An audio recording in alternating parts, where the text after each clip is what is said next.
Time for the Disney List, listing some of the best from across the Walt Disney Company today, focused on a particular holiday-themed list, our Disney Parks Christmas wish list, to be exact. And we have two very special people here as part of our Disney family. Taylor Kowalczyk, Garrett Hassel, hanging out with us to bring their 3 things they would like to see added, removed, created, you name it, for any Disney park going into 2024. We begin with Taylor Kowalczyk. What do you got for us? Okay. I know I'm probably going to get a lot of people that don't agree with me on this one, but I am really kind of tired. I want to see it gone. I know it's not going to happen, but the Dark Knight events, there's just a lot of them, I think, that are happening that I'm like, they're just not original anymore. I know that they brought the Disney Channel one, but then it's like, I was hoping for like the Disney Channel from when I grew up or when we grew up, you know, like from the 90s. Do you mean the early Disneyland after dark events? Yes, those ones. You said Dark Knight, and I say Dark Knight? All I'm thinking of is Batman, and I'm like, what are we talking about? All that? Sorry, Disneyland after dark. A gruff voice. I'm Batman. I'm Batman. I'm sorry. Batman. I kind of figured that's what you meant, but I wanted to clarify. Yeah, I wrote it down too. My head just went another way. But yeah, I'm just kind of like, I feel like they could be a little more original with certain events that happen after nights. I mean, you know, they're so expensive. You know, you're paying $139 for 4 hours. You know, that's ridiculous. So I kind of want them to do like add more things that you could do after dark, you know, like maybe just make it more original. I don't know, do something else. You know, they used to have all those like awesome parties back in the 90s, and you know, that they would do after, like for holiday parties and stuff. Like, why don't you have that open for guests, you know, and like do something like that. I don't know. That's one. 2 is meet and greets for characters. Like, I think that they missed the mark this last year with the Disney 100. I know that, you know, for certain movies that were made, like, you know, if they came out in February, you know, like, why didn't you have, you know, certain characters when that movie came out, you know, during that time that you could meet that you never get to meet, you know? Right. I think that they could bring out some awesome characters. Because, I mean, when I went to Oogie Boogie Bash, I got to meet Prince John from Robin Hood. And I'm like, oh my God. Like, that's what's up. Yeah, that's so cool. So it's like, why can't we do that during the actual day? Yeah. You know, during the time that you're visiting Disney.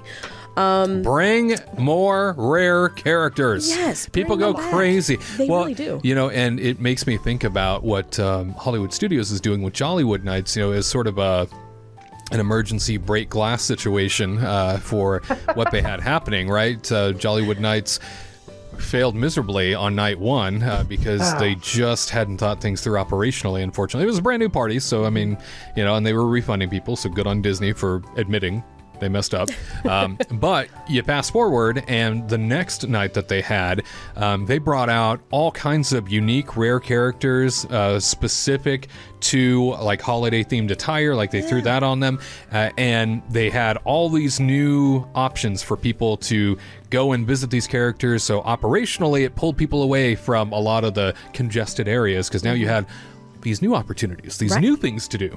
And so I like that they recognize the draw of those unique, rare characters when they really need them. You're right, I wish we would see them more often. Right, just more often. You know, even when Pete came out into Toontown, everybody flocked to go see Pete. Yeah. You know, I mean, I think we waited an hour just to wait for him to come out. And I was like, oh my gosh. So if they just continue to do that, I think that would be amazing. Peg Leg Pete. Yes. Bring him on. I want the Horned King from the Black Cauldron. Yes. He's nothing but he looks scary. He's a lovable guy. Right. You know, Right. I hear He's he misunderstood. makes lovely gingerbread cookies. That's for sure. That's true. Yeah. That's true. Seasonal reference. Love it. Yeah. But I like your idea, Taylor. Yeah. More characters. More characters. the better. More Gaston. Oh, that'd be so great. Yeah, just bring him out. Garrett would be in heaven. That would be. Learning at the hands of the master. Yeah. But lastly, I would say more annual pass events. I think they have like annual pass things that do happen. As this is at Disneyland, I don't unfortunately have one at Orlando yet, but one day I will. But they only do like certain things, you know, here and there, where they'll give out like a gift, you know, if you're over in Hollywood Studios or, you know, something like that. So I think that if they were able to do more events for annual pass holders, more appreciation things, you know, I think that'd be great. Because, yeah, when we go, sometimes we'll get like a postcard, you know, from the actual gallery. And it's like, let's do some other things. Like, or a magnet. yeah, you know, like let's have like a hot cocoa thingy. I don't know, or like maybe like when they give out the candy canes, and have like only annual pass holders day or something. I don't know, something like that, but. More for the annual pass holders. I am surprised too. It feels like this past year, events for annual pass holders really fell off. Yeah. For as big as the Magic Key demographic is at Disneyland, it's surprising because they used to do that intentionally on the operational side to absorb more of those crowds for special events so that they didn't bother the normal park day, and Balance impact it out. those crowds. So they used to do that a lot more. I'm surprised. You're right that we don't see more of that, especially, Disney World. I think has, even less events, Garrett, often for those annual pass holders. Yeah, the only thing I think annual pass holders get are, previews to attractions and shows, or, a special magnet, or during Food and Wine, they'll be like, oh, we have a special cutting board and it has, Mickey on there and all that. But yeah, there's really not much. Disneyland definitely has a more, dedicated annual pass holder base.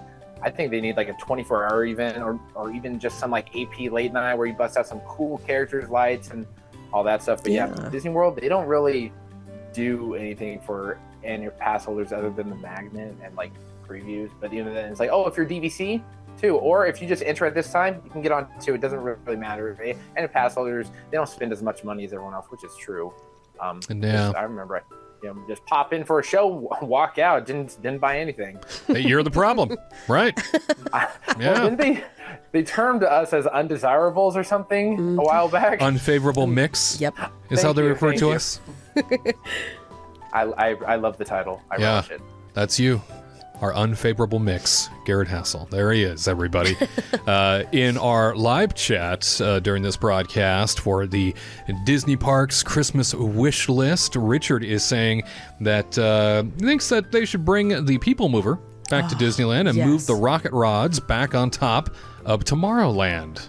Tomorrowland needs it. I agree, Richard. No kidding. That would be nice. That is a Disney Parks Christmas wish list for sure. Bob Smith saying, update the Jungle Cruise. All right. Yeah, maybe add another route, another waterway to the Jungle Cruise. That would be nice.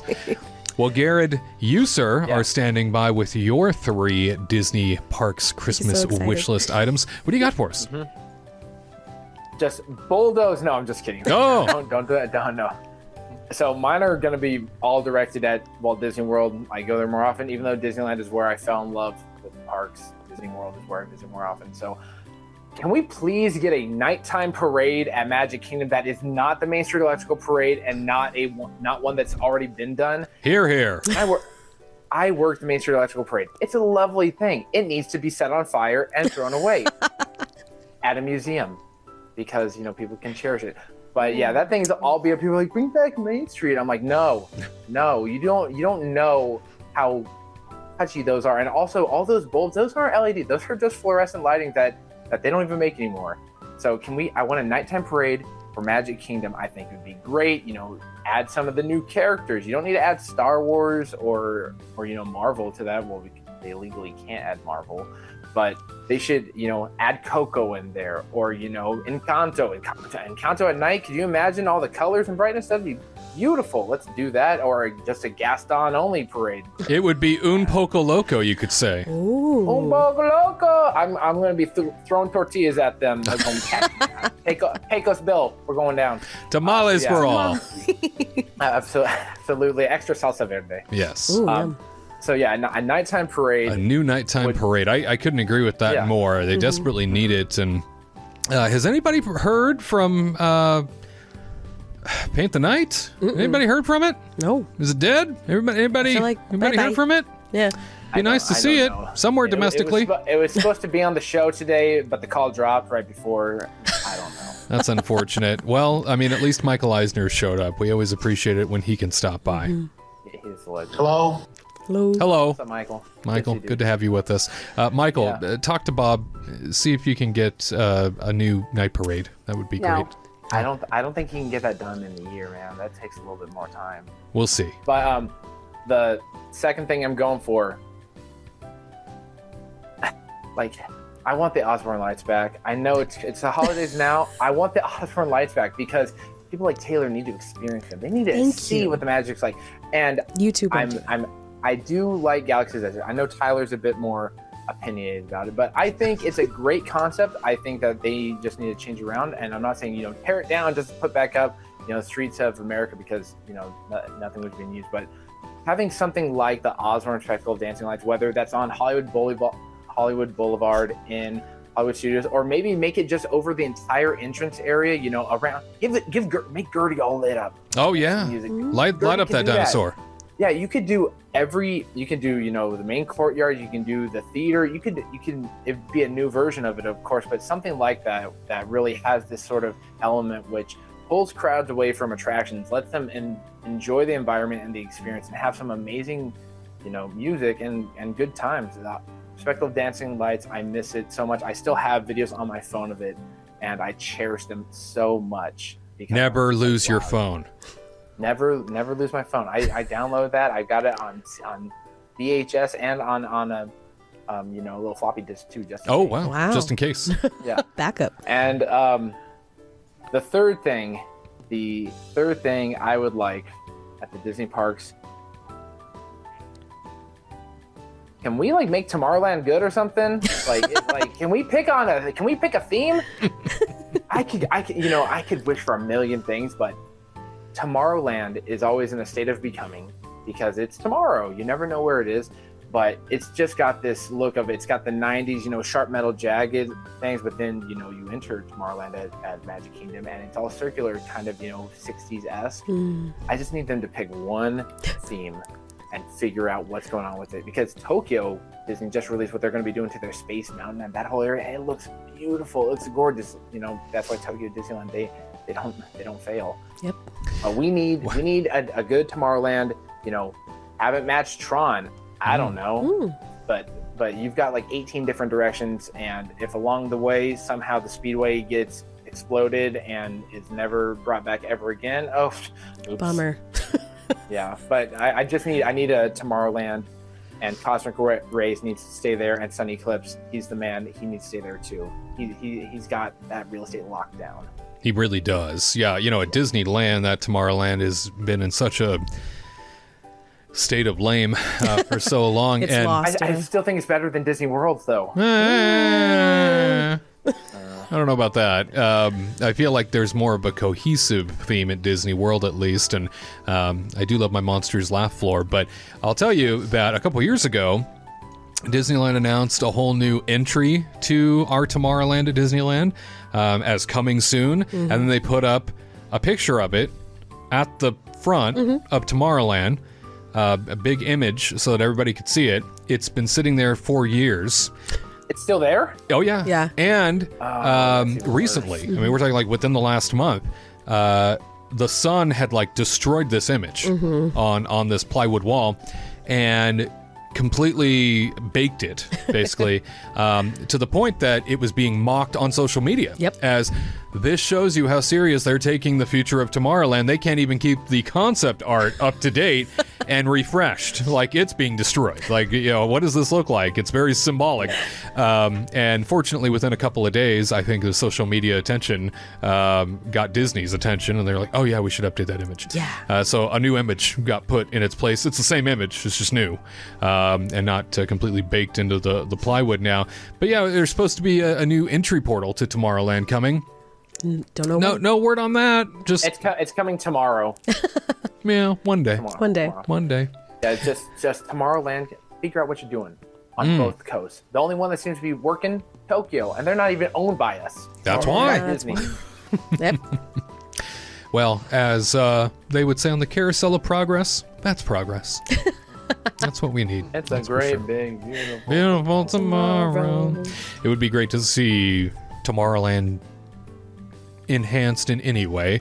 It really is a sad land, and both coasts definitely need that. Yeah, it's fun to put a new attraction like Tron into the Magic Kingdom into Tomorrowland, but yeah, let's have that cohesive theme, please. That would be nice. Absolutely. Well, thank you both for sharing your Disney Parks Christmas wish lists. We want to hear from you. What is it? A new restaurant, a new attraction, a new land, a new park? What is on your Disney Parks Christmas wish list this year? You let us know in the comments.